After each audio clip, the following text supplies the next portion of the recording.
Stephanie, are we ready? I am ready if you are. I am. Do I start this? Let's see. Let me make sure we have enough counties. I see Benton, Lawrence, Highland.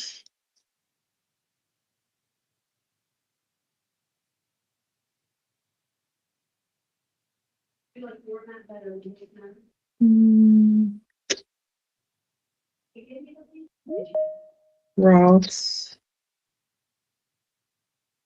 I think I saw Burt. That would be Brown. 1, 2, 3, 4, 5. Okay. All right. I think we're good. Jackson County here too. Oh, okay. Yep, we're good. Okay, we're going to go. Okay. Let me go ahead and just let everybody know. Can you go back to that first screen, Shannon? Sure. Sorry. Let everybody know that because this is a virtual meeting policy, it is being live streamed on our YouTube channel. And per policy, your camera must be on and you must be visible throughout the meeting. And anytime you want to speak, just unmute so that everybody can hear you. And if you're not speaking, we just ask that you remain muted during that time. And then this will also be recorded. So I think it will stay on our YouTube channel. So I just want to make sure everybody was aware of that before we proceed. So go ahead, Shannon.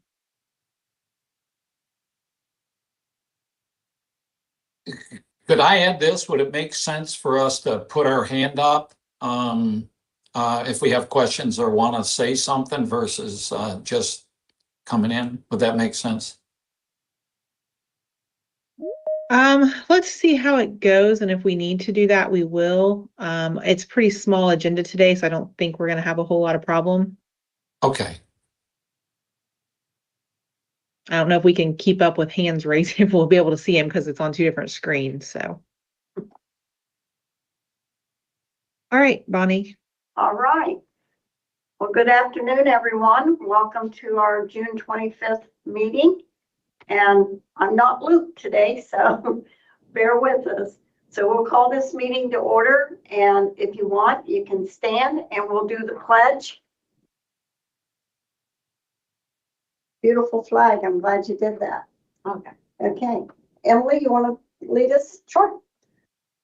I pledge allegiance to the flag of the United States of America and to the republic for which it stands, one nation under God, indivisible, with liberty and justice for all. Thank you. So we will do the roll call. All right. If I say your name, just say here. Make sure your microphone's unmuted. I've got Jason Hayslip, Deborah Plymell, Barry Woodruff, Dan Wickerham, Bert Thomas, Here. Bonnie Batchelor, Here. Andrew Demarsh, Ralph Villardo, Jim Garland, Caleb Johnson, Faye Williamson, Jeremy Kroll, Taylor Stepp, Terry Britton, Justin Hershaw, Here. Julie Bullender, Here. Paul Haller, Here. Sam Brady, Randy Evans, Anthony Brenner, Here. Patrick Lighty, Michelle Throckmorton, Here. Sam Kremlett, Tony Montgomery, Tony Dixon, Jack Everson, Luke Feeney, Tom White, Here, Scotty Powell, Charlotte Gordon, Lisa Carver, Jeffrey Harper, Here. and Molly Simons. Here. Thank All right, you. and then I believe we have some guests.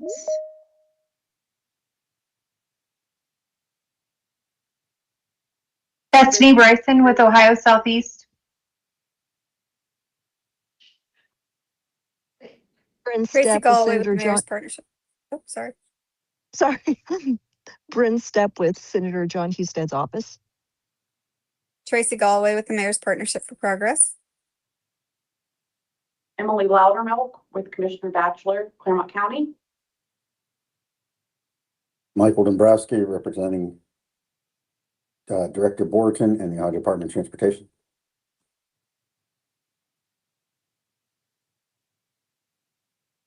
I believe that's it. Next up, we need an approval of the May 21st, 2026 Executive Committee minutes. Do I have a motion to approve? So moved. Julie Bolender, Highland County. Thank you. Do we have a second? Second, Bert Thomas, Brown County. Thank you. Next up, we have the finance report. And the finance reports are submitted. Just need approval, please. We have a motion for approval as presented. So moved. Michelle Throckmorton. Do we have a second? Second, Anthony Brenner Wellston. Thank you. Next, we'll have the director's report. Good afternoon, everyone. You should have received this in your email. Just a few highlights. We did attend the 14th annual Appalachian State of Ohio State of the Region Conference. We have been trying to do some visits to the counties. Last month, we were able to visit Jackson County, visited the city of Jackson, the city of Wellston, got to look at a lot of projects and share some information about things that maybe we could help with, or just let them know that we're here. We also hosted Lee Sherry from EDA Within and talked about some projects that are going on and the ways they can possibly help. And we also had staff from Congressman Dave Taylor's office came, and we were able to get him a tour of Centris, the facility in Piketon. And then as well, we went to Chillicothe and looked at the park project. So that's just a couple of the things we did in May. So does anybody have any questions about the director's report or anything that we've been working on? All right. That is all I have. Is it easier, Bonnie, if we just kind of go down through the list instead of you having to call each one out? That would probably be the easiest. Okay. All right, Carrie, I'll go ahead and turn it over to you. Okay, we just wanted to throw up a little update of where the ARC projects are from fiscal year 26. So this would have been the last round of projects, not this current round. All of our state projects have been approved. Our federal projects are moving at snail speed. I'm not sure if it's the new pathways or if it's just, they're still working out some bugs. So just be patient with us, be patient with them. We've got the city of Wellston under review at ARC. Holzer is still in development. City of Jackson withdrew. They resubmitted for this current round. Georgetown Electric has been submitted to GOA, and then the village of MacArthur is also under review at ARC. And then you'll see under distressed county projects, the Sauter County project for the 14th and 17th Street facilities that was approved to go over our maximum amount at our last meeting, or it may have been the meeting before at this point. But it is actually moved to be approved through ARC. So we're very excited about that one finally getting through. We'll keep you updated until they are all approved, and then we'll move on to the new projects. Great. Okay, moving on to new business then. OPWC tentative schedule. We've got Jacob first with Surface Transportation Block Grant. Jacob, are you okay. on? Everybody can hear me, I hope. Service Transportation Block Grant is open. Many of you have submitted projects to the list. The list has been published on the post and updated on our website. If you have any questions or need any assistance with figuring out what to apply for, what you can do, get a hold of me. I will, since we're on an online meeting, I will drop the link to the post in the chat, and then you can take a look at it there. What is the deadline to apply? The deadline to apply is August 7th. All right, great. Thank you, Jacob. Moving on to the Ohio Public Works Commission, District 15 tentative schedule. Applications are due to the county subcommittees by October 2nd. Those applications have to be submitted through the OPWC WorkWise portal, as well as a paper copy delivered to the county. And then the county has until October 16th to get those submitted to us here. So, and then you guys can look at the rest of those. Those other dates are all kind of tentative, you know, depending on scheduling at that time. But those are the two important dates that you want to know, October 2nd and October 16th. Does anybody have any questions about OPWC? Okay, if not, the next thing, we did get a loan application from Porter Jackson Real Estate LLC and Mark Porter Autoplex Inc. I am going to change the wording on this a little bit, where it says a real estate holding company and a new and used car dealership. I'm going to I'm going to put the real estate holding company right up behind Porter Gallipolis Real Estate LLC, and then after Mark Porter Autoplex, it'll say new and used car dealership. And then also at the bottom where it says sign Luke Feeney, that will actually be Bonnie since Luke is out today. But other than that, they are purchasing a building in Gallipolis to create an administrative headquarters. They have multiple dealerships around the region, Athens, Pomeroy, 2 in Jackson, 1 in Ashland, Kentucky. And they needed a location to house their administrative staff. It was kind of here, there, and everywhere. Accounts payable was in one location, and personnel was in another location. So they're trying to get everybody under one roof. And that landed here in our region. So we're thankful for that. That is going to create at least 8 full-time jobs. I think it's going to be more than that because they are looking at future expansion as well. Not at that location, but as far as dealerships go. So the loan review committee met on the 16th. I will say we did not have a quorum again. I had a quorum confirmed, and then I had 2, I think, that had said they were coming, did not show up. I am going to address that. It seems to be the same people every time. And we're also, I think, have figured out how to try to do it online and deal with the virtual meeting policy and having to live stream yet keep business stuff confidential. So we're working to resolve that. And hopefully the next time we have a loan review committee, we won't run into that quorum problem. But I do need to make you guys aware that there were 4 people in attendance instead of, we needed 6 right now because we only have 10 members right now. The loan request on our part is $275,000. The approval was for 4% interest with a 20-year term, as that's on real estate.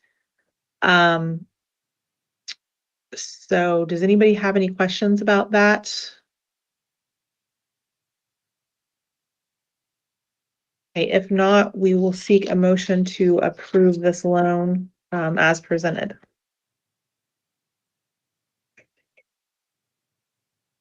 Paul Holler, I'll make that motion as presented. Tom White. Second it.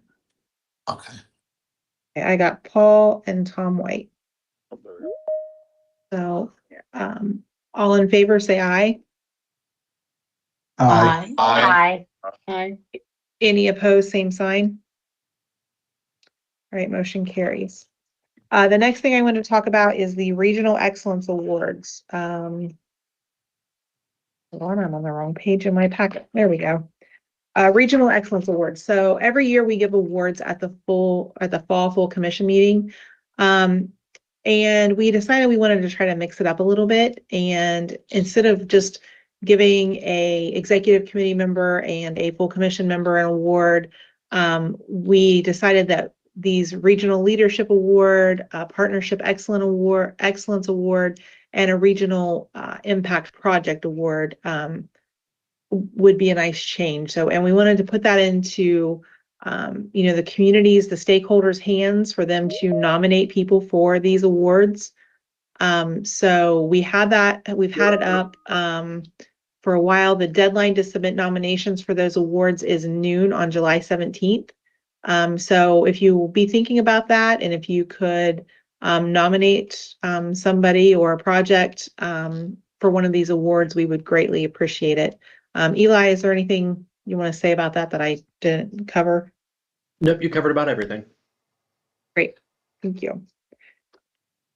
All right, that is all under new business. Do we have any member discussion? Did anybody have anything they'd like to discuss today?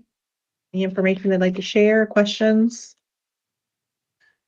Could I, this is Tom White with Ross County. Could I talk a little bit about the next round of whether it's OVRDC or whatever for grants for what we're calling the 23 corridor here in Ross County, or the northern tier, whatever, where we don't have sewer out here and we don't have natural gas out here. And with the expansion southward through Pickaway County and coming into, we've been stalled and missed a lot of opportunities from developers and or potential stakeholders that want to build and do things here. And that lack of sewer and natural gas is really restricting us. Now, when we hear all that's going on in southern in Pike County and all of the growth that's going to be moving from the south, and Ross County is positioned, Ross is really positioned for opportunities into the future. But our restriction is on that natural gas and sewer. So I'm trying to get our commissioners or somebody to apply, and I know Luke and Jack aren't here, or if they are,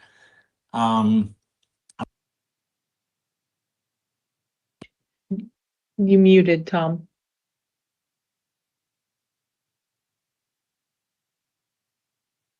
Can you hear me? It's showing that you're muted now. oh, I'm sorry. When did I get muted? You had said you didn't think Luke and Jack were on. That was the last thing I heard you say. So yeah, I've tried to talk to both of them about getting a grant, or getting in position. So what are we on? What's the next? So we've gone through the cycle for what, 2027? I think that's what pre-apps were just, as far as ARC goes. OPWC, the funds, so those applications that are due in October, that will be for funding that is available next July. The development that you're talking about, is that residential? Is that industrial? No, it's commercial, industrial. It's all along. It's just exactly what's going on in Pickaway County. But that natural gas and sewer is stopping at the Pickaway County line, so to speak. We just don't have it down here, and there's plenty of land in this that is along that 23 corridor that, again, is lacking, sewer and gas. For But is most this of, not what these grants, are attributed to? yeah, a lot of it. Before. Most of it, you have to have jobs in hand to get that. So the businesses that are moving in would have to sign commitment letters saying that the jobs that they're guaranteeing that they're going to create so many jobs, that they, you know, once this work is done, they are going to move in and they are going to do that. So that may be part of the problem. I'm not sure. Carrie, do you have anything to add, comments? Well, I may be not articulating this right, but what are the grants that OVRDC handles that are part of the Appalachian granting too? Because Ross County, I'm understanding, is the northernmost county that's considered part of Appalachia for infrastructure. Right. Carrie? I'll let you Yes, speak. so you could look into the Appalachian Regional Commission or ARC for infrastructure projects.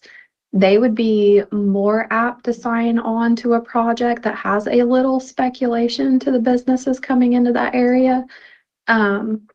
They would still want to see some sort of development within a decent time frame, though, after the infrastructure was put in. I know the infrastructure is extremely expensive too, so the ARC max ask is $500,000 for that program, and it may be dropping due to the Infrastructure and Jobs Act going away. That gave us a lot of additional funds for that program, but we're still seeing how that plays out. Another thing with the infrastructure is it's very important to know who will own and maintain it as well, because whatever infrastructure that we're improving needs to be owned and maintained by a municipality or a like a co-op style. So if it's a private, like for-profit company that will manage the infrastructure, those are really hard to get through sometimes. And the Economic Development Administration, or EDA, they do infrastructure to commercial and manufacturer development, but as Stephanie stated, they do want to have actual companies signed on. So they want, that's called a 900B, I think is the form, but they actually have a form that the business has to fill out and commit to moving in and commit to creating however many jobs they're going to create once the infrastructure comes in. It is kind of a hard situation because without the infrastructure, businesses are not as apt to sign on to something like that.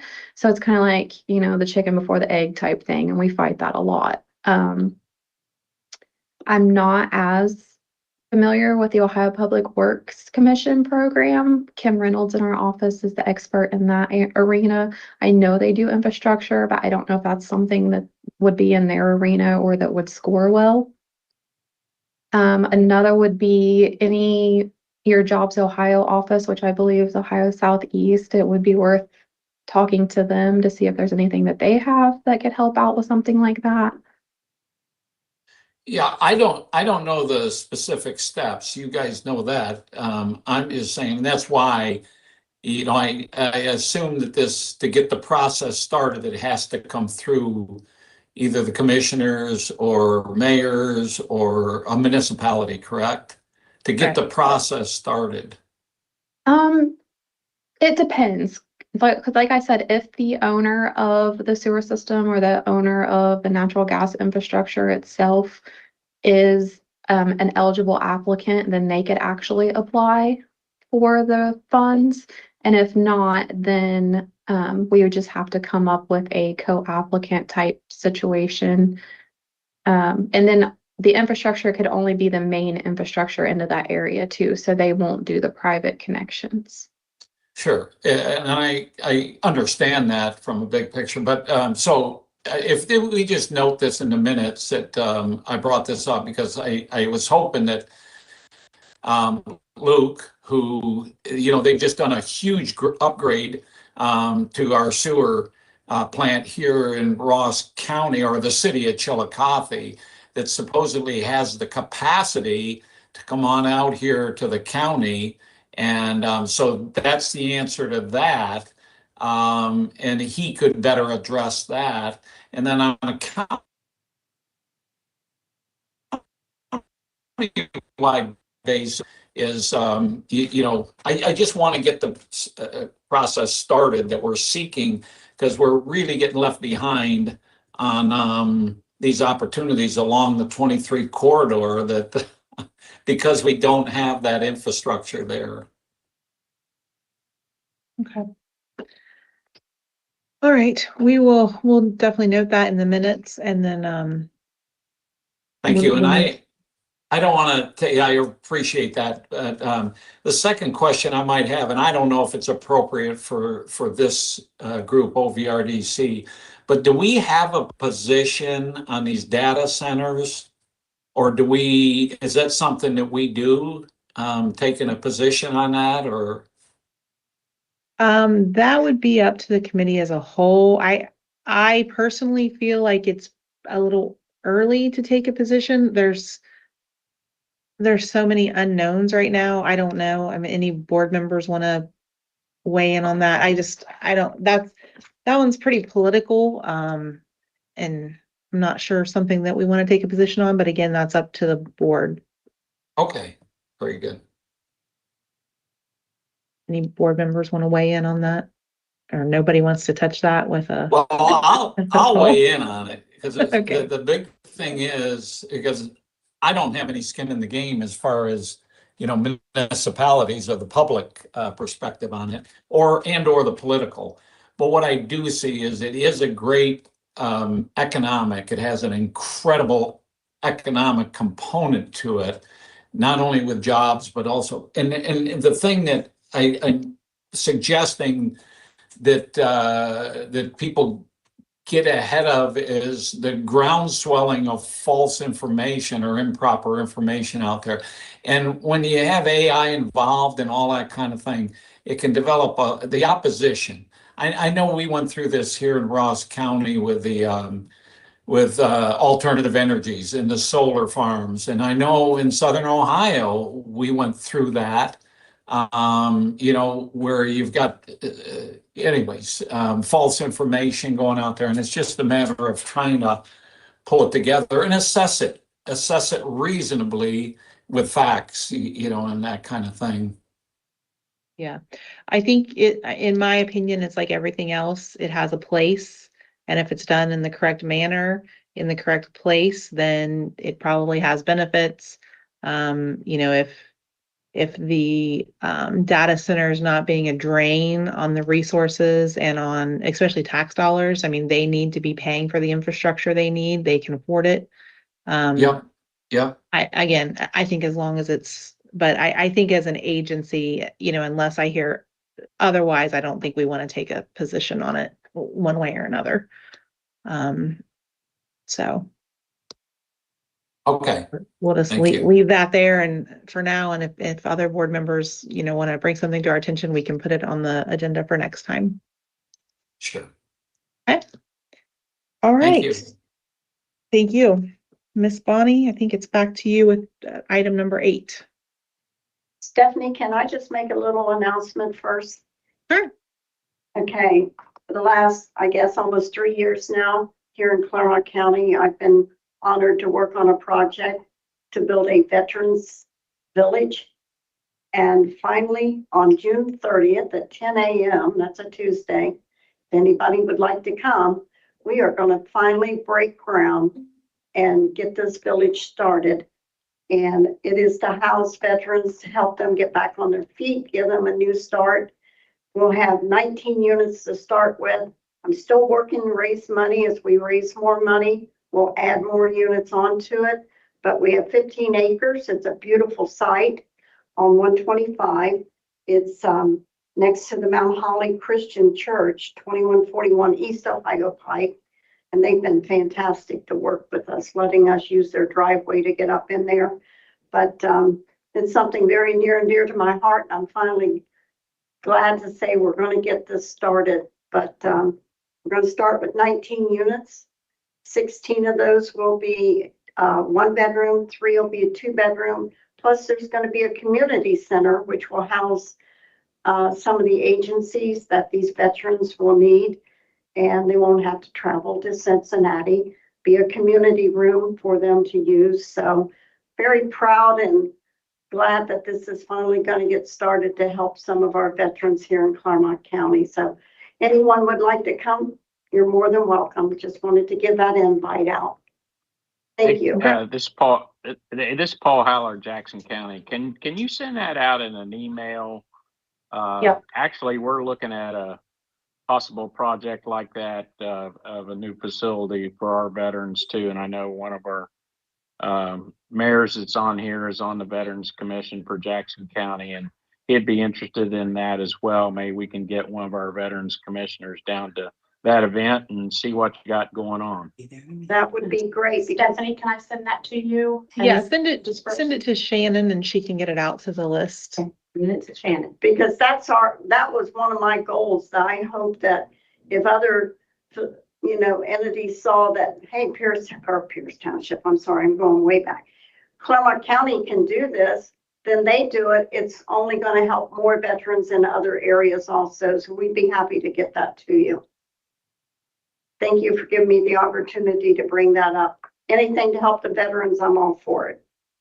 Yeah, and let me say congratulations. That it's a really great project. I'm glad I know you've been working hard on it. I'm glad to see it coming to fruition. So I pestered and knocked on a lot of doors, but got a lot of good response back. So we're happy for the help that we've been able to get and still working on it. So with that, I would just say our next executive committee meeting is Thursday, July 23rd at 1, and that also will be online. So if nothing else, may I go ahead and ask for a motion for adjournment? Bert Thomas, Brown County, so moved. Anthony Brenner, second. Mayor Wilson.